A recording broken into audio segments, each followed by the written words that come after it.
சின்ன சின்ன விஷயத்த கூட ரொம்ப உதாசீனப்படுத்திடக் கூடாது அப்படிங்கிற விதமா ஒரு சூப்பரான சம்பவம் நடந்திருக்கு. நம்ம வீட்ல கதவு காத்துல அடிக்காம இருக்க ஒரு கல்ல வச்சிருப்பாங்களே, அதுவே பல கோடி மதிப்பா மாறினா எப்படி இருக்கும்? ஆஹா, நினைச்சு பார்க்கவே ஆசமா இருக்குல்ல. ருமேனியா நாட்டுல ஒரு பாட்டி வீட்டு கதவு பக்கத்துல ஒரு பெரிய கல்ல டோர் ஸ்டெப்பா யூஸ் பண்ணிருக்காங்க. ஆனா அது சாதாரண கல் இல்லையாமா. அது சுமார் 70 மில்லியன் ஆண்டுகள் பழமையான ஆம்பர் ரத்தினமாம். அதோட மதிப்பு இப்போ $1.1 மில்லியன்.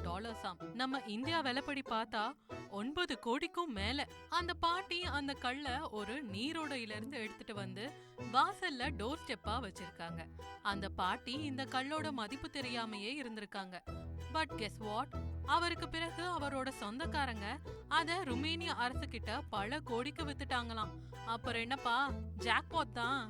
இப்போ அந்த கல் போலாந்து வரலாற்று அருங்காட்சியகத்துல சும்மா சூப்பர் ஸ்டார் மாதிரி மின்னிக்கிட்டு இருக்கான். சோ இதனால நம்ம யோசிக்க வேண்டிய விஷயம் என்னன்னா, வீட்டு பக்கத்துல இருக்க சின்ன கல்ல கூட அண்டர் எஸ்டிமேட் பண்ண கூடாதுன்னு தான்.